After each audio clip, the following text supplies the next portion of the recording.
Hello students, welcome to brilliant minds. I am Aarti, your maths teacher. आज हम start करेंगे अपनी एक्सरसाइज 23B क्वेश्चन नंबर 10 से। Last videos में हमने क्वेश्चन नंबर 9 तक ऑलरेडी कंप्लीट कर लिए हुए हैं। उन सारे वीडियोस का लिंक आपको डिस्क्रिप्शन में जाके क्लास 7 की प्लेलिस्ट से मिल जाएगा। आपको बस अपनी क्लास 7 ICSE वाली प्लेलिस्ट को ओपन करना है और सारी वीडियोस आ जाएंगी। और आप सीधा भी चैनल पर सर्च कर सकते हैं, यूट्यूब पे जाके ब्रिलियंट माइंड्स लिख के आप चैनल सर्च कर सकते हो, सारी वीडियोस मिल जाएंगी। जहाँ अपने चैप्टर का नेम लिख के भी सर्च करके आपको वीडियो मिल जाएगी। फर्स्ट ऑफ ऑल आपको सारी वो वीडियोस अगर आपने अभी तक नहीं देखी तो देख लीजिएगा, जिससे आपके पास बेसिक कंसेप्ट जो आपको क्लियर हो जाएगा कि हमने स्टार्टिंग में सम्स को कैसे करना है। चलिए, क्योंकि हमने सारे फॉर्मूलाज भी डिस्कस किए हैं और सब कुछ ऑलरेडी कर लिया हुआ है। अब हम करते हैं क्वेश्चन नंबर 10 को स्टार्ट। क्वेश्चन नंबर 10 स्टार्ट करने से पहले अगर आपने अभी तक चैनल को सब्सक्राइब नहीं किया है तो चैनल को सब्सक्राइब कर लीजिए और बेल आइकन को प्रेस कर दीजिए, जिससे आपके पास न्यू वीडियोस की भी नोटिफिकेशन टाइमली आती रहेगी। एंड अगर आपको वीडियोस अच्छी लगती हैं, आपके लिए हेल्पफुल है, तो वीडियो को लाइक ज़रूर किया कीजिए। चलिए स्टार्ट करते हैं क्वेश्चन नंबर 10। क्वेश्चन नंबर 10 हमारे पास क्या है? The base of a parallelogram is thrice it's height. देखो, ये हमारी पैरेललोग्राम की फिगर होती है ऐसे। जो इसका बेस है वो क्या है? Base is 3 times the height. ये जो हाइट है इसके 3 टाइम्स है। एरिया हमें ऑलरेडी दिया हुआ है।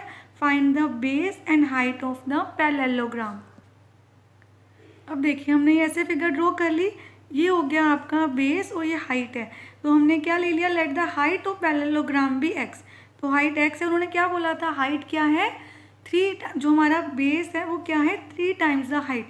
अगर हाइट x है तो देखिए, सबसे पहले हमें ये समझना होता है कि सपोज जो हमें फाइंड करना है, हमें फाइंड करना है बेस। तो बेस क्या है? 3 टाइम्स द हाइट। तो बेस अगर हाइट के 3 टाइम्स है तो पहले हमें हाइट को सपोज करना होगा। तो मैंने यहाँ पे हाइट को क्या ले लिया? x। हाइट x है तो बेस क्या हो गया? 3x। तो यहाँ हम लिख देते हैं 3x। अब हमारा एरिया हमें ऑलरेडी गिवन था। Area of parallelogram is equal to, कितना एरिया दिया हुआ हमें पैरेललोग्राम का? 768 सेंटीमीटर स्क्वायर। अब देखिए, एरिया का फॉर्मूला होता है बेस इंटू हाइट। तो हमने यहाँ पे एरिया के सामने उसका फॉर्मूला लिख दिया। बेस कितना है? 3x इंटू हाइट कितनी है? x। ये एज इट इज़। अब यहाँ पे बहुत ही इंपॉर्टेंट कंसेप्ट है जो सब स्टूडेंट्स ने ध्यान से समझना है। अब देखिए, हम सब ने अलजेब्रा ऑलरेडी कर लिया हुआ है। अलजेब्रा वाली सारी वीडियोस डिटेल से हमने चैप्टर को समझा हुआ है। वो सारे चैप्टर भी ऑलरेडी अपलोडेड है, आप जाके उनको भी देख सकते हैं। जिन स्टूडेंट्स को अलजेब्रा में डाउट है, फर्स्ट ऑफ ऑल अपने अलजेब्रा के डाउट्स भी अच्छे से उन वीडियोस देख के आप क्लियर कर सकते हो। तो देखिए, यहाँ पे कुछ नंबर नहीं है तो 1 है, इसके आगे तो 3 1 जा 3 रहेगा। x इंटू एक्स बन गया x स्क्वायर। हमने अलजेब्रा में देखा था कि जब भी हम वेरिएबल्स को वेरिएबल्स को मल्टीप्लाई करते हैं तो उनकी पावर बढ़ जाती हैं। 1 और इसकी पावर कुछ नहीं है तो 2, इट मीन्स 1 है। तो 1 + 1 हो गया 2। x इंटू एक्स बन गया x स्क्वायर। अब आपको क्या करना है? हमें तो चाहिए x की वैल्यू। तो सबसे पहले 3 इधर क्या हो रहा है? x के साथ मल्टीप्लाई, बिकॉज 3 और x के बीच पे कोई भी साइन नहीं है, मीन्स मल्टीप्लिकेशन का साइन है। तो इस साइड आके 3 हो जाएगा डिवाइड।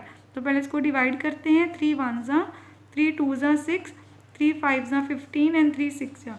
तो आपके पास आ गया x square is equal to 256। अब यहाँ पे देखिए, हमारे पास यहाँ पे स्क्वायर है पर हमें सिर्फ x की वैल्यू चाहिए, x स्क्वायर की नहीं चाहिए। तो जहाँ भी आपके पास स्क्वायर होगा आपको क्या करना है? दूसरे साइड नंबर पे बन जाएगा स्क्वायर रूट। ये होता है स्क्वायर रूट का सिंबल। अब स्क्वायर रूट कैसे निकालते हैं? क्लास 8 में तो पूरा चैप्टर है जो डिटेल में हम सीखेंगे जब आप जाओगे क्लास 8 में, पर अभी मैं आपको बेसिक कंसेप्ट सिखा देती हूँ। देखिए, जब भी इस साइड स्क्वायर हो, दूसरी साइड आपने स्क्वायर रूट का साइन बना देना है। इस साइन को कहते हैं स्क्वायर रूट।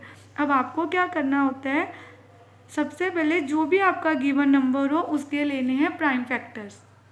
चलिए इसके प्राइम फैक्टर्स फाइंड करते हैं। 2 1 जा 2, 2 2 जा 4, 2 8 जा, देन अगेन 2 के टेबल में जा सकते हैं। 2 6 जा 2 4 जा, 2 3 जा 2 2 जा, यहाँ पे आ गया 2 16 जा, देन 2 8 जा, यहाँ पे भी 2 के टेबल में जा सकता है। अभी आगे यहाँ तक हमने सॉल्व कर दिया। अब आपको क्या करना है? सारे प्राइम फैक्टर यहाँ लिख देने हैं। 1 2 3 4 5 6 7 8। तो 8 टाइम्स 2 आया है तो हमने यहाँ पे 8 टाइम्स 2 लिख देना है। तो हमने क्या करना होता है? देखना होता है हमारे पेयर्स बन रहे हैं कि नहीं। जब भी हमें स्क्वायर रूट फाइंड करना है तो सबसे पहले ये देखना है पेयर बन रहे हैं कि नहीं। तो आप देखिए यहाँ पे सबके पेयर बन रहे हैं। तो रूल क्या होता है, ये बहुत इंपॉर्टेंट कंसेप्ट है और सब स्टूडेंट ने ध्यान से समझना है। अगर आपको स्क्वायर रूट डिटेल में सीखना है तो इसकी एक सेपरेट वीडियो भी है, मैं उसका लिंक डिस्क्रिप्शन में दे दूँगी। यहाँ पे मैंने स्क्वायर रूट सिखाया हुआ है फाइंड करना बाय दिस मेथड, इसको बोलते हैं प्राइम फैक्टराइजेशन मेथड। तो अब क्या करना है, जब हमारे पेयर्स आ गए तो हर पेयर में से हमने एक नंबर को बाहर लिखना है। अब देखिए जब पेयर्स बन जाते हैं तो ये स्क्वायर रूट का साइन नहीं लिखते। एक्स क्या आ गया, 2 2 ज़ा 4, 4 2 ज़ा 8, 8 2 ज़ा 16। तो हमारे पास x की वैल्यू क्या आ गई, 16। अब देखिए मैं आपको एक और चीज़ हम समझते हैं कि हमारा इसका स्क्वायर रूट 16 है, इसका क्या मतलब है। इट मीन्स 16 वो नंबर है जिसको 2 टाइम्स मल्टीप्लाई करने से क्या आ जाएगा, 256। देखिए आपके पास क्या था, x square is equal to 256। तो इट मीन्स एक्स स्क्वायर किसके इक्वल है, 16 के स्क्वायर के। तो यहाँ पे स्क्वायर स्क्वायर कैंसिल हो गए, हमारे पास एक्स का आंसर आ गया 16। एक्स हमारे पास क्या आ गया, 16। 16 को 2 टाइम्स मल्टीप्लाई 16 इंटू 16 करने से आएगा 256। चलिए एक्स की वैल्यू आ गई। एक्स हमारी थी हाइट, तो इट मीन्स हमने हाइट कितनी फाइंड कर ली, 16 सेंटीमीटर, क्योंकि एरिया भी सेंटीमीटर में था तो इनके यूनिट्स भी सेंटीमीटर में होंगे। आपका बेस कितना आएगा, बेस आपने लिया था 3x, विच मीन्स 3 इंटू 16, 16 3 ज़ा 48 सेंटीमीटर। अब हमने अपना बेस भी फाइंड कर लिया इस फिगर में और हाइट भी। आई होप आपको ये क्वेश्चन अच्छे से समझ आ गया होगा। चलिए करते हैं क्वेश्चन नंबर 11 स्टार्ट। अब देखिए इसमें क्या करना है, find the area of a rhombus. Next figure के आगे हमारे पास rhombus if it's diagonal are this and this. देखिए ये रोम्बस है, रोम्बस का एरिया क्या होता है, रोम्बस का जो फॉर्मूला होता है ना वो होता है एरिया फाइंड करने का half into product of its diagonal, उनके डायगोनल्स का प्रोडक्ट। तो जितने डायगोनल, एक डायगोनल 30 है और दूसरा क्या है 24। हमें क्या करना है, हाफ इंटू डायगोनल 1 डायगोनल 2, ये आ जाएगा हमारा एरिया ऑफ रोम्बस। अब यहाँ पे हमने एरिया लिख लिया, area of rhombus is half into diagonal 1 diagonal 2। देखिए आपका डायगोनल 1 क्या है 30, 2 क्या है 24, तो हाफ इंटू 30 इंटू 24। अब यहाँ पे हमें सिंपली क्या करना है, इसको सॉल्व कर लेते हैं, पहले यहीं पे कटिंग कर लेते हैं। इसकी कटिंग हो सकती है इसके साथ, 30 के साथ भी हो सकती थी, इसके साथ भी हो सकती है, हमने यहाँ पे कर लिया। तो 12 1 ज़ा 12, 12 ज़ा तो 12 3 ज़ा 36, 0 एज इट इज़। हमारे यूनिट्स किस में थे, यूनिट्स हमारे सेंटीमीटर में, तो आंसर आ गया सेंटीमीटर स्क्वायर।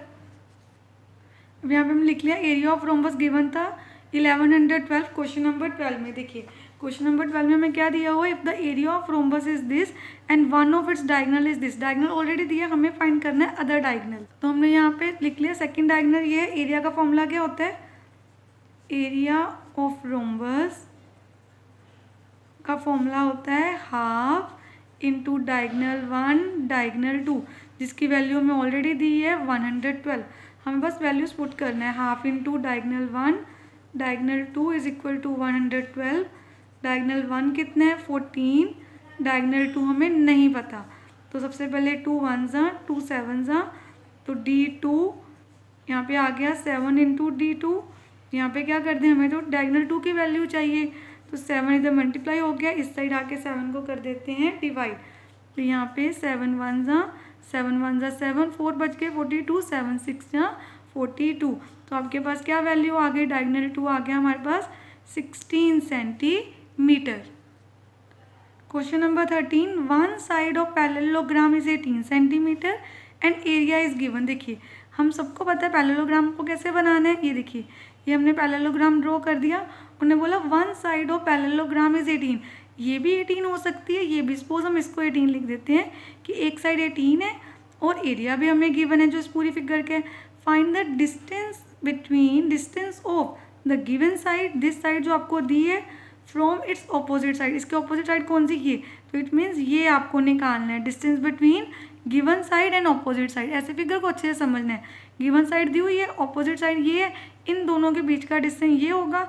आपको पता है पैरेलल लाइंस के बीच का डिस्टेंस क्या होता है, एग्जैक्ट परपेंडिकुलर होता है। यहाँ पे हमने ऐसे बना देना 90 डिग्री का सिंबल, तो इसको हम हाइट भी बोलते हैं, तो इट मीन्स हमें क्या चाहिए, हाइट। अब आपको पता है सबसे पहले हम लिखते हैं जो हमें गिवन है, एरिया ऑफ पैरेललोग्राम हमें कितना दिया हुआ है 153 सेंटीमीटर स्क्वायर। यहाँ पे फॉर्मूला क्या होता है इसका, बेस इंटू हाइट। अब देखिए इस क्वेश्चन में हमने बेस को ले लिया, उनकी साइड दी हुई थी, साइड आपका बेस है, वो कितनी दी है 18। हमें फाइंड करना है डिस्टेंस बिटवीन ऑपोजिट साइड, तो हाइट फाइंड करनी है, तो 153/18। इसकी हम कटिंग कर लेते हैं। सबसे पहले 3 के टेबल में जा सकते हैं, 3 5 जा, 3 1 जा एंड 3 6 जा। अगेन 3 के टेबल में 3 1 जा 3, 2 बच के 21, 7 जा एंड 3 2 जा। अब दोनों की कटिंग नहीं होती, 17/2 को डिवाइड कर देते हैं, आ गया 8.5 सेंटीमीटर। तो ये क्या आ गया, distance of this given side to its opposite side. हमारा आ गया जो हाइट आ गई 8.5 centimetre. Question number 14, the adjacent sides of a parallelogram are this and this. Adjacent mean जैसे ये और ये साथ वाली side. If the distance between the longer sides, जो उसकी लॉन्गर साइड्स होंगी उनके बीच का डिस्टेंस 6 है, find the distance between the shorter sides. यहाँ पे देखिए हमें क्या दिया था, एडजेसेंट साइड्स दी हुई थी। सपोज ये 15 सेंटीमीटर हो गई और ये कितनी है 10 सेंटीमीटर। एडजेसेंट मीन साथ में, देखिए ये और इसके एडजेसेंट कौन है, ये दो साइड्स हमें दी है 10 और एक दी हुई है 15। If the distance between longer, तो ये देखो ये दोनों लॉन्गर साइड्स हैं, इनके बीच का डिस्टेंस कितना है 6 सेंटीमीटर। हमें फाइंड करना है distance between the shorter sides, तो ये दोनों शॉर्टर साइड्स हैं, इनके बीच का डिस्टेंस हमें फाइंड करना है। हमें कौन सा डिस्टेंस फाइंड करना है, ये जो इन दोनों साइड्स के बीच में है। अब ये डिस्टेंस हमारे पास नहीं है, ये हमें फाइंड करना है। हम लेबलिंग कर सकते हैं ABCD, यहाँ पे रख लेते हैं नाम MNN। हमने नेम रख लिया, PQ कोई भी नेम रख सकते हैं, EF जो आपका मन करे आप वेरिएबल्स यहाँ पे ABCD से ले सकते हो। तो हमने यहाँ पे रख दिया। अब सबसे पहले हमें ये देखिए ये बेस है। अब सबसे पहले हमें समझना है, अगर हमें ये निकालना है, ये तो हाइट ही है, बेस गिवन है। अगर हमारे पास इस पैरेललोग्राम का एरिया हो, एरिया का फॉर्मूला होता है बेस इनटू हाइट, तो हमारे पास बेस गिवन है, उसके ऑपोजिट हाइट निकाल सकते हैं। तो पहले फाइंड करते हैं एरिया। अब सबसे पहले जो हमें गिवन है वो लिखते हैं, AB हमारे लिए बेस ही है पैरेललोग्राम का, वो दिया हुआ है 15 सेंटीमीटर। देन DM वो एज अ हाइट है और वो कितनी दी हुई है 6 सेंटीमीटर। तो अगर हम लिखें एरिया ऑफ पैरेललोग्राम ABCD, जो हमारे पास ABCD पैरेललोग्राम है, फॉर्मूला क्या होता है बेस इनटू हाइट। अब यहाँ पे हमारे पास बेस कितना है, जो उनकी नेम्स है, जब हम नेम लिखते हैं ना ABCD तो आपको वो भी लिखना होता है। तो इसका नेम क्या है, बेस हो गया AB और हाइट हो गई DM। तो यहाँ पे बेस की जगह लिख देते हैं 15, हाइट आ गई 6, 15 6 या 90 सेंटीमीटर स्क्वायर। ये आ गया हमारे पास एरिया ऑफ पैरेललोग्राम। अब यहाँ पे ध्यान से देखना है, अगर हमारे पास एरिया ऑफ पैरेललोग्राम आ गया 90 सेंटीमीटर स्क्वायर और फॉर्मूला हमें पता है बेस इनटू हाइट होती है, उससे हमने फाइंड कर लिया। अब यहाँ पे देखिए अगर अब हमें क्या फाइंड करना है, ये हाइट, तो हम ये वाला बेस ले लेते हैं, फिर से लिखेंगे base into height 90 already given. अब बेस कितना है, अब बेस ले लेते हैं BC और इसकी ऑपोजिट हाइट कौन सी हो गई DN, जो हमें फाइंड करनी है, इसलिए हमने ये बेस लिया। ध्यान से समझना है, ये वाला बेस क्यों ले रहे हैं हमें, क्योंकि ये हाइट फाइंड करनी है। तो अब बेस कितना है 10, DN एज इट इज़, यही हमें फाइंड करना है। अब यहाँ पे क्या आ जाएगा, DN इज इक्वल टू 90/10, ये 0 0 कट गई, आंसर आ गया 9। तो आपके पास क्या आ गया, DN जो था डिस्टेंस बिटवीन शॉर्टर साइड्स, तो डिस्टेंस बिटवीन शॉर्टर साइड कितना आ गया 9 centimetre. Question number 15, the area of rhombus is 84 centimetre square and its perimeter is 56, find its height.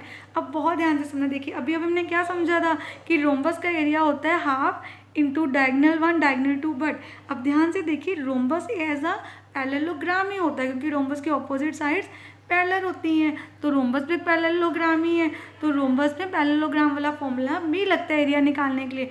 अब ध्यान से समझना है, जब भी आपके पास क्वेश्चन आ जाए, देखिए डिफरेंट होगा। जब आपके पास क्वेश्चन आएगा रोम्बस के सेंस में कि वहाँ पे क्या दिया हुआ है, वहाँ पे हमें डायगनल्स दिए हुए हैं, तो आप फॉर्मूला लगाओगे हाफ इंटू डायगनल 1 डायगनल 2। पर जब भी रोम्बस में हमें ये दिया होगा कि आपको साइड दी हुई है या हाइट फाइंड करनी, या हाइट और साइड दोनों दिए हैं, तो आपको एरिया ऑफ पैरेललोग्राम वाला फॉर्मूला ही लगाना है, वो सेम रोम्बस में लग सकता है, बेस इनटू हाइट। अब यहाँ देखिए हमें रोम्बस का एरिया दिया हुआ है 84 सेंटीमीटर स्क्वायर एंड पेरीमीटर कितना दिया हुआ है, पेरीमीटर दिया हुआ है 56 सेंटीमीटर। अब रोम्बस का पेरीमीटर क्या होता है 4 इंटू साइड, क्योंकि उसकी सारी साइड सेम होती है तो उसका पेरीमीटर भी होता है 4 इंटू साइड। और अगर हमें रोम्बस की साइड फाइंड करनी है तो हम कैसे कर सकते हैं, 56 को 4 से डिवाइड करके, 4 1 जा एंड 4 4 जा 16, तो आपका आंसर आ गया। ये साइड कितनी आ गई 14 सेंटीमीटर। आपको पता है रोम्बस की सारी साइड्स क्या होती हैं सेम। अब हमें क्या करना है, हाइट। हाइट कैसे होती है, ऑपोजिट साइड से सीधा बेस पे आएगी। तो ये हो गया, जो हमारी साइड ऑफ रोम्बस थी वो बेस बन गई और हमें फाइंड करनी है हाइट। तो सबसे पहले हमने क्या लिखना है, एरिया ऑफ रोम्बस। मैंने आपको अभी बताया कि रोम्बस एज अ पैरेललोग्राम ही हम देखते हैं तो हमें वही फॉर्मूला लगा देना है। तो चलिए हमने लिख दिया यहाँ area of rhombus base into height. Again याद रखना है रोम्बस के दो फॉर्मूलाज हैं, हाफ इंटू डायगनल 1 डायगनल 2 जब डायगनल्स दिए होंगे, पर जब आपको रोम्बस की साइड दी हुई है और हाइट दी हुई है तो आप उसको बेस इनटू हाइट से भी कर सकते हो। तो हम लिख देते हैं 14 इंटू हाइट। अब एरिया कितना है उसके सामने इसकी वैल्यू लिख देते हैं 84 सेंटीमीटर स्क्वायर। यहाँ पे भी आ गया 84। हाइट फाइंड करनी है तो कैसे करें, यहाँ पे 84 डिवाइडेड बाय 14, हमारा आंसर क्या आ जाएगा 14 1 जा 14 6 जा, तो हाइट आ गई 6 सेंटीमीटर। आई होप सारे स्टूडेंट को यहाँ तक अच्छे से क्लियर हो गए होंगे कि कैसे हमने ये वाले पैरेललोग्राम और रोम्बस के रिलेटेड भी क्वेश्चंस को अटेम्प्ट करना है। इनकेस आपको कोई भी डाउट है तो आप कमेंट सेक्शन में लिख सकते हैं। अगर आपको वीडियो अच्छी लगे तो प्लीज़ वीडियो को ज़्यादा से ज़्यादा लाइक किया कीजिए और अपने फ्रेंड के साथ शेयर भी किया कीजिए। चैनल को सब्सक्राइब कर लीजिए और बेल आइकन को प्रेस कर दीजिए, जिससे आपके पास न्यू वीडियोज़ की भी नोटिफिकेशन टाइमली आती रहेगी। Thank you for watching.